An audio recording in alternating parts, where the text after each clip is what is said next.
दोस्तों नमस्कार। आज की कथा का शीर्षक है यमराज और पितृपक्ष का रहस्य।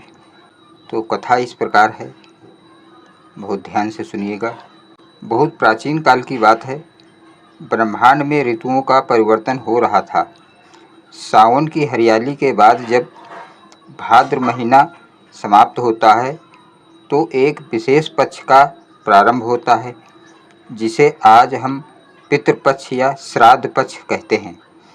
यह काल केवल मनुष्यों के लिए ही नहीं बल्कि पितरों और देवताओं के लिए भी अत्यंत पावन माना गया है। स्वर्गलोक में अनेक आत्माएं रहती थीं जो पृथ्वी पर अपने वंशजों को देखती थीं। उनमें से कुछ तो तृप्त थीं क्योंकि उनके वंशज समय समय पर उनका स्मरण कर विधिपूर्वक तर्पण और श्राद्ध करते थे। लेकिन बहुत सी आत्माएं ऐसी भी थीं जिन्हें कोई याद नहीं करता था।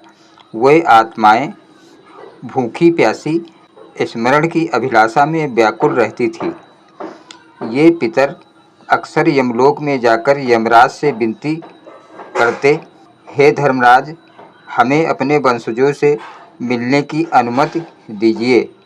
वे हमें भूल गए हैं, परंतु हमारे हृदय में उनकी याद सदा बसी रहती है। यमलोक का शासन अत्यंत कठोर था। वहाँ पाप और पुण्य का न्याय होता। पाप आत्माओं को यमदूत घसीटते हुए लाते और उनके कर्मों के अनुसार दंड मिलता। पुण्य आत्माओं को देवदूत स्वर्ग पहुँचा देते। यमराज स्वयं न्यायासन पर बैठकर धर्म के तराजू में सबका लेखा जोखा देखते, किंतु पितरों की यह करुण पुकार उन्हें विचलित कर देती। एक दिन यमराज अपने प्रधान दूत चित्रगुप्त को बुलाया और कहा, हे चित्रगुप्त, मैंने देखा है कि जब पितृपक्ष आता है तो असंख्य पितर अपने वंशजों की ओर ताकते हैं। उनकी आत्माएं मुक्त होकर पृथ्वी पर जाना चाहती हैं। क्या तुम्हें इसका कोई उपाय सूझता है? चित्रगुप्त बोले, हे धर्मराज, यही वो समय है जब पृथ्वी पर लोग पितरों का स्मरण कर श्राद्ध करते हैं। यदि आप अनुमति दें तो इस काल में मैं नरक के द्वार बंद कर दिए जाएं, ताकि आत्माएं बंधन मुक्त होकर अपने वंशजों के घर जा सकें और तर्पण से तृप्त हों। यह सुनकर यमराज की आंखों में करुणा छलक आई। उन्होंने अपने दूतों को आदेश दिया, सुनो हे यमदूतों, भाद्र पूर्णिमा से अश्विन अमावस्या तक का जो भी पक्ष आता है उसी को पितृपक्ष कहा जाएगा। इस पूरे काल में नरक के द्वार बंद कर दिए जाएंगे। कोई भी आत्मा कैद में नहीं रहेगी। सबको अपने वंशजों से मिलने, उनके द्वारा किए गए तर्पण को ग्रहण करने की स्वतंत्रता होगी। यमराज के इस आदेश से समस्त पितृलोक में हर्ष की लहर दौड़ गई। धरती पर उस समय का दृश्य अद्भुत होता। जैसे ही पितृपक्ष का आरंभ होता, गांव-गांव, नगर-नगर में लोग अपने पूर्वजों का स्मरण करने लगते। कोई गंगा या अन्य पवित्र नदी के तट पर जाकर तर्पण करता, कोई अपने घर पर ही कुसा, तिल और जल से पितरों का आह्वान करता। श्राद्ध में पकवान बनते, ब्राह्मणों को भोजन कराया जाता और यह विश्वास रहता कि सबके माध्यम से पितर तृप्त होते हैं।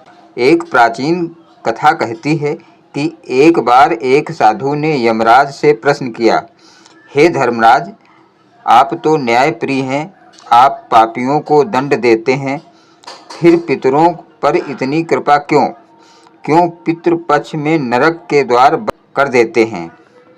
यमराज ने गंभीर स्वर में उत्तर दिया, हे महात्मन, मनुष्य अपने जीवन में पितरों के ऋण से कभी मुक्त नहीं हो सकता। माता पिता और पूर्वज ही उनके जीवन की नींव हैं। यदि उनके वंशज श्राद्ध करके उन्हें स्मरण करें तो आत्माएं तृप्त होकर वंशजों को आशीर्वाद देती हैं। यही आशीर्वाद ही उनके जीवन का सहारा बनता है। यदि मैं इस पवित्र काल में नरक के द्वार न बंद करूं तो अनेक आत्माएं अपने वंशजों तक नहीं पहुंच पाएंगी और उन्हें उनका श्राद्ध अर्पण व्यर्थ चला जाएगा। यही कारण है कि पितृपक्ष में यमलोक के सभी द्वार बंद कर दिए जाते हैं। कहा जाता है कि उज्जैन नगरी में एक ब्राह्मण रहता था। वो धनहीन था परंतु धर्मनिष्ठ था।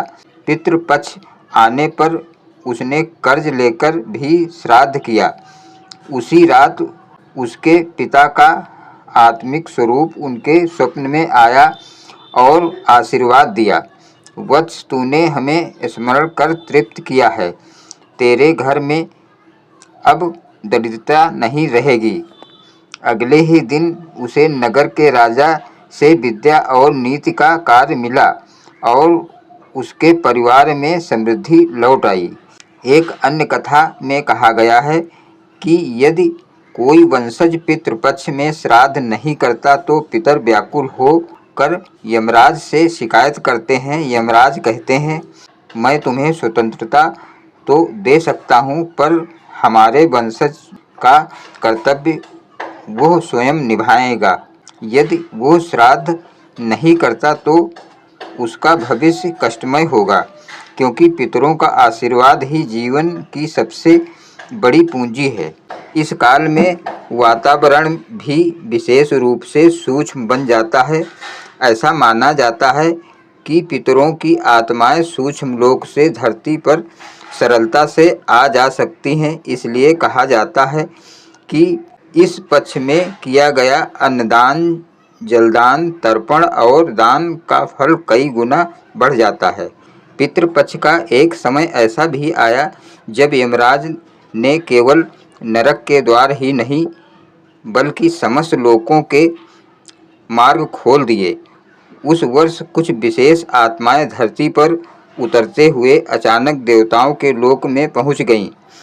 कहा जाता है कि एक वृद्ध पितामह अपनी आत्मा जो अपने वंशज को देखने पृथ्वी पर जा रही थी, रास्ता भटककर सीधे इंद्रलोक पहुंच गई। वहां देवताओं ने उन्हें देखा और आश्चर्यचकित रह गए। इंद्र ने पूछा, हे आत्मन, तुम यहाँ कैसे पहुँचे? वृद्ध आत्मा ने विनम्रता से उत्तर दिया, हे देवराज, यमराज ने पितृपक्ष में हमें मुक्त किया है। मैं अपने वंशजों को देखने पृथ्वी जा रहा था, परंतु मार्ग खुला होने से मैं भूलवश आपके लोक में आ गया। यह सुनकर इंद्र ने आश्चर्य प्रकट किया और कहा, आज मुझे समझ में आया कि पितृपक्ष केवल मनुष्यों के लिए ही नहीं बल्कि समस्त लोगों के लिए अद्भुत अवसर है। जब पितर इतने स्वतंत्र हो सकते हैं कि हमारे लोक तक पहुंच जाएं, तो यह काल वास्तव में अलौकिक है। इसके बाद इंद्र ने उन पितामह को आशीर्वाद देकर विशेष पुष्प दिए और कहा, ये पुष्प जब तुम अपने वंशजों को दोगे तो उनका घर कभी दरिद्र नहीं होगा। वृद्ध आत्मा ने वैसा ही किया। जब पृथ्वी पर अपने वंशज के घर पहुँचे तो स्वप्न में जाकर उन्होंने वे पुष्प दिए। अगले ही दिन उस परिवार की किस्मत बदल गई। जब यह घटना यमलोक पहुंची तो यमदूत आश्चर्यचकित होकर यमराज के पास पहुँचे और कहा, प्रभु, पितरों का इंद्रलोक तक जाना अकल्पनीय था। आपने यह कैसी अद्भुत लीला रची है। यमराज मुस्कुराए और बोले, ये रहस्य केवल बिरले ही को ज्ञात होता है। पितृपक्ष में जो वंशज अपने पूर्वजों को श्रद्धा से स्मरण करता है, उसकी पुकार इतनी प्रबल होती है कि पितरों को धरती तक ही नहीं बल्कि देवताओं तक भी यही श्राद्ध की शक्ति है। इसमें मनुष्य, पितर और देवता सब जुड़े होते हैं। कथा के अंत में यमराज सभी जीवों के लिए विशेष संदेश देते हैं। हे मनुष्यों, यह मत समझो कि श्राद्ध केवल एक परंपरा है, यह तुम्हारे और तुम्हारे पितरों के बीच का सेतु है। जब तुम उन्हें जल, अन्न और तर्पण अर्पित करते हो तो वास्तव में उनके प्रति कृतज्ञता प्रकट करते हो। पितरों की तृप्ति ही तुम्हारे जीवन में शांति, समृद्धि और संतति की वृद्धि का कारण बनेगी। इसलिए पितृपक्ष को पितरों का प्रिय काल कहा जाता है। तभी से हर वर्ष पितृपक्ष आने पर यमराज स्वयं नरक के द्वार बंद कर देते हैं। पितर मुक्त होकर अपने वंशजों के पास पहुँचते हैं और श्राद्ध से तृप्त होकर उन्हें आशीर्वाद देते हैं।